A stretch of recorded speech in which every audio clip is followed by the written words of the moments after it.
Growing up on the internet, I came across more than my fair share of things that traumatized and disturbed me.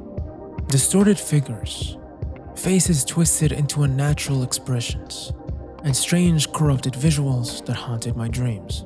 Creepypasta imagery was on the rise back then, and it was a time when images like this spread like wildfire, passed on from one person to the next in online forums and chat rooms.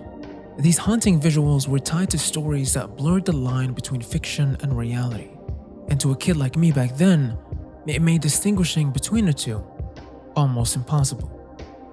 In recent years, as the internet grew up, so did our relationship with horror. A new kind of unsettling imagery has emerged, one that doesn't rely on shock or outright fear, but instead taps into something deeper, something harder to define, something unconscious, using our own nostalgic memories against us to tell new stories through new mediums. Images that twist the familiar in subtle ways, taking things we associate with comfort, safety, and the ordinary, and turning them into distorted aberrations of reality. This new type of horror thrives on eeriness, using subtle irregularities to tap into fears we don't fully understand. But I think recently, there has been a new development, one that is much more uncanny in ways we could have never predicted before.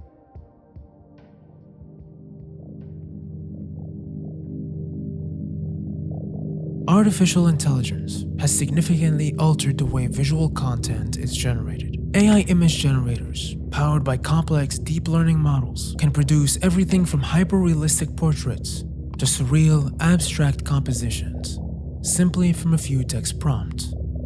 These new creations are inherently alien and fundamentally different to any previous process of creation. Because while a human artist or photographer considers meaning, narrative, and aesthetics, an AI model, however, processes numerical vectors and constructs patterns without any awareness or context. This takes place within the AI's latent space, a framework that enables the AI to understand and generate these images. This latent space is a higher dimensional structure that acts as a map of abstract concepts and objects that are coordinated within this multidimensional space. So the AI isn't necessarily copying other images, it's rather forming something completely new from its higher dimensional representation of that object. Latent space operates in hundreds or even thousands of dimensions. This complexity turns it into a black box, where relationships between concepts are encoded in ways that even the model's creators can't fully interpret. What I find truly unsettling is the knowledge that these outputs were created by something entirely non-sentient. The machine's creations are the result of billions of calculations, guided by probabilities and mathematical rules. But at the same time, if it's all just math, then why do these images make me feel these emotions? Why does something created without intent or understanding evoke such a visceral reaction? Why do they feel explicit in a way?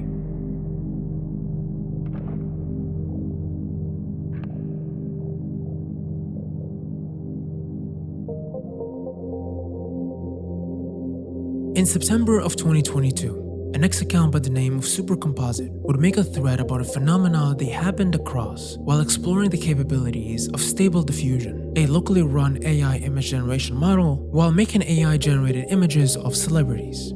Normally, these AI models are pretty good at creating images that somewhat resemble real people. You can tell that even on these earlier models, that the AI has a vague idea on what the person should look like, even though it fails completely at making a convincing image. It's almost like it's recreating it from memory. In this case, her target was famous actor Marlon Brando. She decided to try and see what would happen if she inputted the name as a negative prompt. Negative prompts are essentially instructions that tell an AI model to steer away from any particular feature or concept. If I prompt the sky, for example, I get sky images. But if I add a negative prompt to my original and make it sky blue, then every sky image generated has to avoid the color blue, giving me a variation of overcast, outer space, grayscale skies, and pink sunsets. Brando -1 she inputted. And what the AI gave back was this image. Some sort of logo. Weird. In this case, whatever regions of the latent space that are unassociated with Marlon Brando seem to be around logos, maybe. Using this logic, Supercomposite tries to give a new negative prompt based on this image. The only things discernible here are Digitapantics and the vague skyline on top. She inputs Digitapantics skyline logo -1 to see if maybe the opposite of this logo would give us something close to Marlon Brando. What she would instead get is this.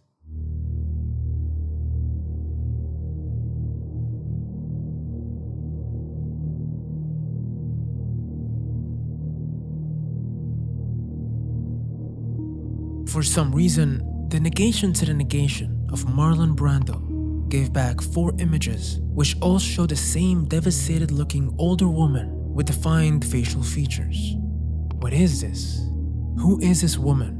And why does she appear distinguishable in all 4 images? After further examination of the final output, one word here seems to be legible. Loab. Curious and intrigued by this output, Supercomposite would go on to experiment with Loab to try and better understand how this model works and why it would give back these images. Supercomposite explains that through some kind of emergent statistical accident, something about this woman is adjacent to extremely gory and macabre imagery in the distribution of the AI's world knowledge. After combining this image of Loab with a previously generated image of a glass tunnel surrounded by angels, she would get this. Loab seems to shift, change, and dominate any image or concept that is combined with her into nightmarish renditions of the latent space. Not only that, but her combined traits are a cohesive concept within the AI. Almost all descendant images contain a certain lobe within them, or a lobeness. The angel hallway plus lobe also produced art with such copious gore that probably very few people want to see them. But here are 2. I don't feel comfortable posting the most disturbing ones. Borderline snuff images of dismembered, screaming children. Supercomposite would continue down this rabbit hole, generating image after image, all in which Loab takes over as a centerpiece, showcasing her unending torment for the world to see. AI image models like Stable Diffusion are trained on massive data sets, often scraped from publicly available internet content. These data sets include everything from mundane objects and serene landscapes to extremely provocative and disturbing images. This diversity is crucial for the model's generalization. To understand a sunset, a war scene, or a surreal nightmare, the model must learn the full spectrum of human visual culture.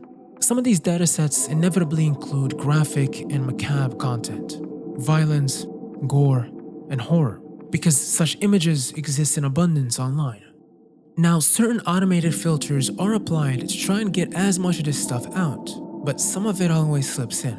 Even if this content represents but a small fraction of the training data, and even if certain language firewalls are set in place to block restricted prompts, it still forms distinct clusters in latent space, allowing the model to replicate these styles when a certain prompt accidentally taps into that hidden reservoir of graphic imagery. Now, why Loab is adjacent to this disturbing content is unknown, but it has to be something about her characteristics that is inherently linked to it. Besides the goriness, from what we can tell, Loab is also a mother in many of these images. She is associated with children. She is often depicted either next to or holding them, and where children are missing, other childlike elements are there. She's associated with pain and suffering, her imagery depicting an incomprehensible amount of pain and destruction being inflicted. She is associated with sadness, devastation, loss, and rebirth. She is associated with sainthood, with higher forms, and metamorphosis. Loab's connection to these concepts is not explicitly programmed. It's an emergent property of how the AI organizes visual concepts. For some reason, in the AI's higher dimensional latent space, Loab is organized visually with these dark, familial, and disturbing imagery. It goes to show, though, that the interactions of simple rules can often produce complex and unexpected results. Questions around Loab and how AI systems can give birth to such accidental horrors were never formally answered. And since that time, AI models have only continued to grow and accelerate at an unprecedented pace, given more and more human data to chow through. AI image generators have only gotten better, reaching a point now where they are almost indistinguishable to the untrained eye. The future is looking more and more uncertain. I have a feeling that anomalies like Loab are only a glimpse into a whole new world that we'll be facing very soon.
Somewhere deep in the cold, barren woods of western Russia, there's a secret. In the heart of this wilderness, a lone cabin sits, hidden among the trees. This cabin is a source of a signal that has puzzled and haunted the airwaves for decades. A signal that has been going on 24 hours a day, 7 days a week, for 40 years straight. Among all other radio phenomena, this one stands apart, known within the radio community as UVB-76. It's been the origins of countless theories and speculation from listeners since its discovery. For those who've listened closely, know that there is more to the signal than it seems.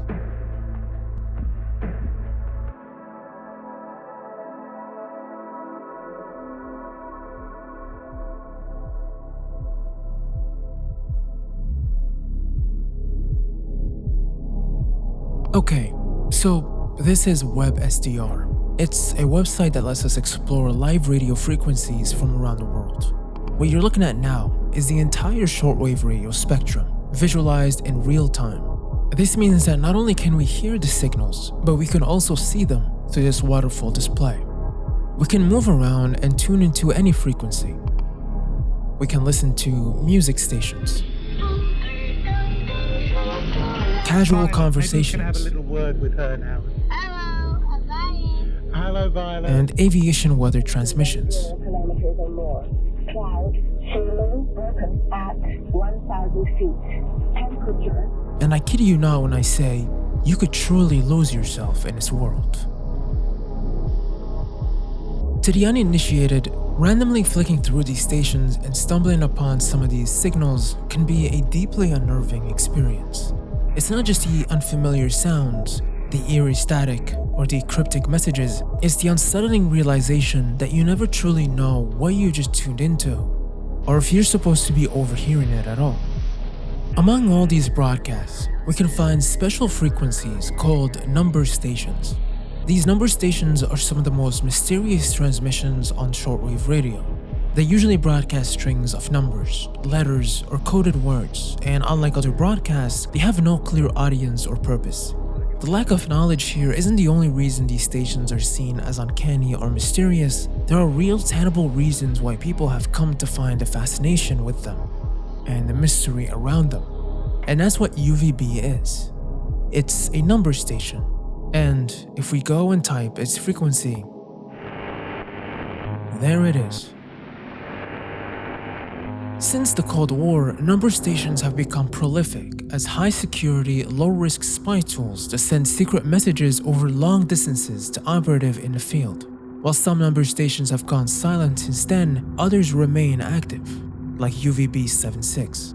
What makes them so fascinating is how little we truly know about them. It's a whole wide world that I've been meaning to jump into for a while now, and UVB-76 is right there in the center of it all. As far as we know, UVB-76 is a number station that has been active since 1982. At least, that's when it was discovered. And while the station has never been publicly acknowledged or explained by the Russian government, several pieces of evidence strongly link it with Russian military operations, leaving its purpose open to speculation. Some even believe that UVB-76's persistent buzzing, its so-called heartbeat, is tied to Dead Hand, the rumored Soviet-era nuclear retaliation system. The idea goes like this. If UVB acts as a status check, its role could be far more significant than it appears. If the constant buzzing serves as an indicator that everything is operational, should the signal ever stop, that means something terribly has gone wrong.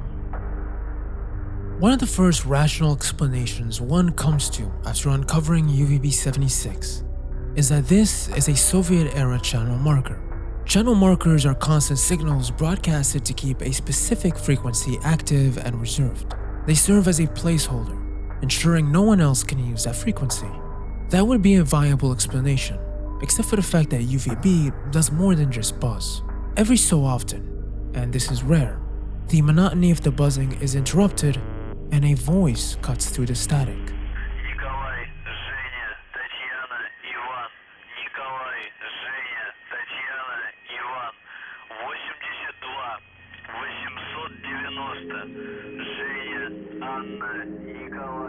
Structurally, these transmissions suggest that they're encoded messages, using a mix of numbers, phonetic alphabet, and cryptic phrases. What the meaning of these encrypted messages is, no one knows. These interruptions follow no fixed schedule, making them completely unpredictable. Even though this station operates 24/7, there's a chance you might not hear it when you tune in. This doesn't necessarily mean that the station is offline. To understand why, I have to first explain how shortwave radio works. This is the electromagnetic spectrum. It goes from very low frequency all the way up to cosmic rays. This section here is the optical spectrum. It includes infrared, ultraviolet, X-ray, and gamma rays. This small section here is the visible color spectrum that we see with our eyes. Everything else on the spectrum we are essentially blind to. This section here is the radio spectrum. And this even smaller section is shortwave. Most radio channels you and I are familiar with lay comfortably in the medium frequency range, or MF radio, spanning from 300 kHz to 3 MHz. These frequencies are best suited for local or regional communication and rely on ground waves, which require lower power transmitters compared to other methods and can travel up to 1,000 kilometers under ideal conditions. These ground waves travel across the Earth's surface using the air and the ground to propagate. Their longer wavelengths allow them to diffract and travel around solid objects pretty well, meaning buildings, hills, and vegetation isn't an issue. HF, or high-frequency radio, starts off where MF ends at 3 MHz and goes up to 30 MHz. Also known as shortwave, its primary use is long-range communication, making it the go-to range for international broadcasting, amateur radio, military communication, and even our so mysterious number stations. Unlike MF, which relies mostly on ground waves for local coverage, HF signals take advantage of the sky. Literally, through a phenomenon called sky wave propagation. HF signals are able to bounce much more than MF, and if beamed at the sky at the right angle, these waves can bounce off the ionosphere, a charged layer of Earth's atmosphere, allowing them to travel thousands of kilometers, sometimes even circulating the entire globe under the right conditions. They do this by bouncing off of the ionosphere and the Earth's surface multiple times over. And this brings us to why signals like UVB-76, which operates at 4,625 kHz, which is in a lower HF range, aren't always clear or even audible. The key lies in how HF signals interact with the ionosphere, which acts like a giant, ever-changing mirror to these radio waves. During the day, the sunlight creates a new layer between us and the higher levels of the ionosphere, called the D layer. This layer absorbs much of the HF waves, not allowing them to bounce back down. At night, the D layer disappears as the sun sets, leaving the higher F layer to dominate. This layer is much better at reflecting HF signals, allowing UVB76 to travel farther and become clearer to listeners over a wide range.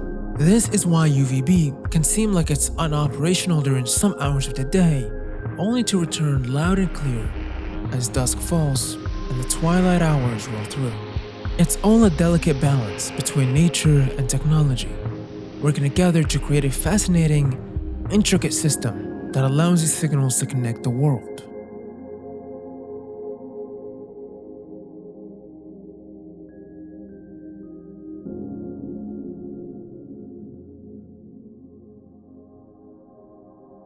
On June of 2010, something remarkable happened. For the first time ever since its discovery, UVB76 stopped entirely. For an entire day, the channel remained completely silent. From the fact that no nuclear Armageddon took us out that day, that pretty much crosses out the dead hand theory, not that it was realistic to begin with. The signal would come back a day later and the buzzing would continue on like nothing had happened. Efforts to triangulate the radio signal's location were made, and it placed it here, in Povarovo in a Moscow district. However, since 2010, this site has long been abandoned. At least 2 new transmitters of UVB76 were found. One is confirmed to be here, where it sends radio relays and phone lines directly from Moscow. The other site is claimed to be here, located at Narofominsk, Moscow district. The fact that the station was physically relocated suggests it wasn't abandoned or obsolete, but remained operational and potentially critical. In October of 2012, a shortwave radio enthusiast would visit the abandoned UVB station location. He would document all his findings in a Reddit AMA. The story and the photographs that he brought back with him were both unsettling and intriguing. The station resembled a Russian military base with 2 perimeters. The first houses an active community, while the second contains abandoned buildings, trenches from torn cables, and a radio tower guided by an attack dog. OP would also make reports about seeing the locals that lived there, who were walking around aimlessly and suspiciously.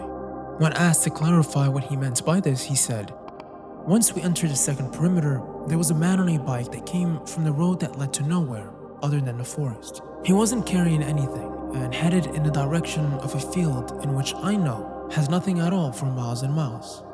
The second creepy person was a mid-40s woman who was with a stroller.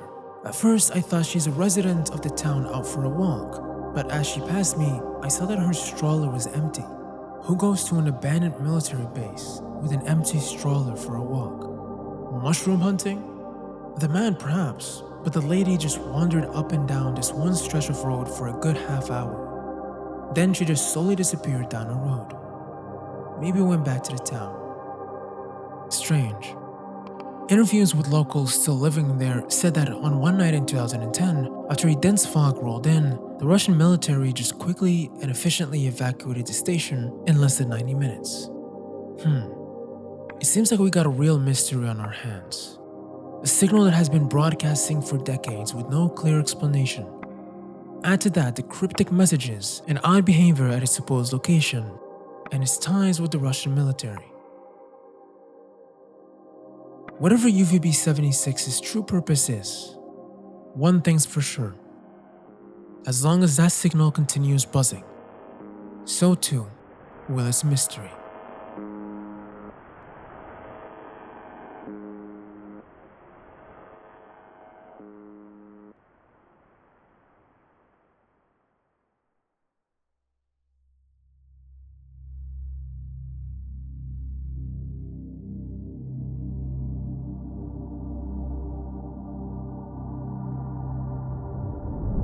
On March 26, 2013, an anonymous post would be made in 4chan's paranormal board.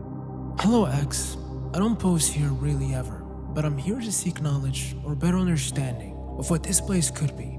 I live in Oregon, and this place is located in Damascus. The name of it is Oculus Anubis. I'm pretty sure it is a cult of some sort. I have seen online that they have permits to build tunnels. A lot of the local kids around here and my friends go to the gate to take pictures, but recently have been getting followed by a white SUV. The police have now stepped in. The address is 1700 SC Forest Hill, Damascus, Oregon. The gate is at the end of the road. Thanks, X. This post was accompanied with a picture of a large arched metal gate in the middle of the forest, ornated with black stones. On top of it, a circular medallion is displayed, and on each side, large lion statues.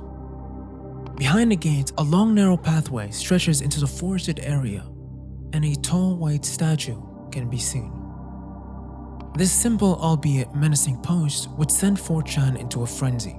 What the hell did Anon stumble into? Whatever it was, one thing that everyone was sure of is that something about this whole thing doesn't feel quite right.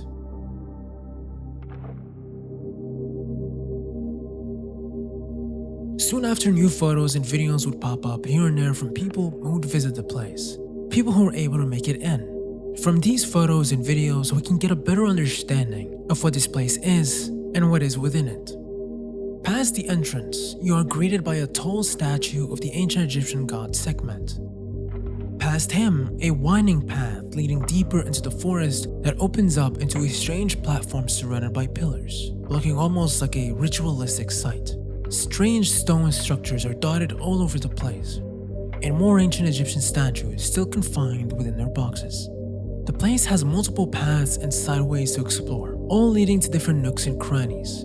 At the very end of the property, one can find a house, still mid-construction, overlooking a beautiful view of the valley. It wouldn't take long before 4chaners would find public records of the property and discover the owner, someone by the name of Anthony Curtis Neal, and they would find that the property itself is registered under the name Oculus Incorporated. What was this corporation about, and why was it tied to this property in the middle of nowhere? Was the property designed as a ritualistic sanctuary? Does the Neal family belong to a secret sect or cult? Or was this simply the work of a wealthy man indulging in his obsession with Egyptian mythology? The truth remained elusive. Whatever Oculus Anubis was, whatever its purpose is, and its ties with the Neal family, one thing was for sure, but that something about this whole thing felt suspicious.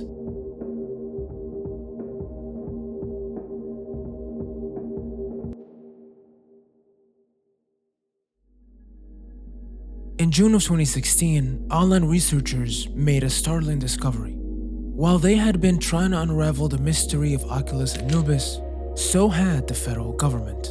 In fact, this whole time, the Neal family was being actively investigated by the government for fraud after conducting a serious probe into the Neal family's financial dealings. Dr. Dean Neal and his son Anthony Neal were found to have orchestrated a massive Medicare fraud scheme through their business, AI Services Incorporated.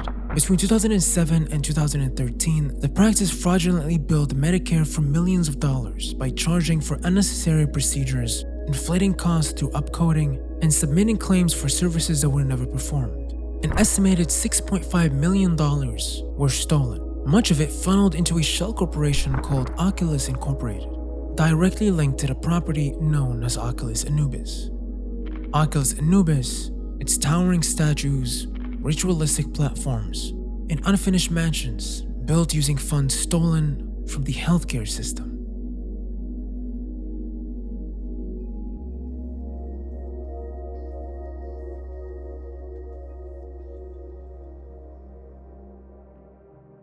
In mid-2023 though, a new website surfaced online, titled OculusAnubis.com. This website seems to not only be a rebrand, but it also outlines plans to transform the property into something entirely different, under a new non-profit organization also named Oculus Anubis, filed in 2023. On their official website, the non-profit emphasizes their plans to acquire the property, outlining a vision to transform the estate into some sort of spiritual retreat. At the same time, going to great length to distance themselves from the Neal family and the property's controversial past. Besides this rebrand, questions remain. This new nonprofit claims they are in the process of acquiring the property, but it's unclear whether the purchase has been finalized or not. It's also unclear if they have any ties to the Neal family. Whatever the truth might be, the emergence of this nonprofit adds a new layer to this mystery. Is this the beginning of a new chapter, or simply an attempt to rewrite the narrative? Whatever lies ahead, one thing is certain. Oculus Anubis' story is far from over. But until then, I'll see you very soon.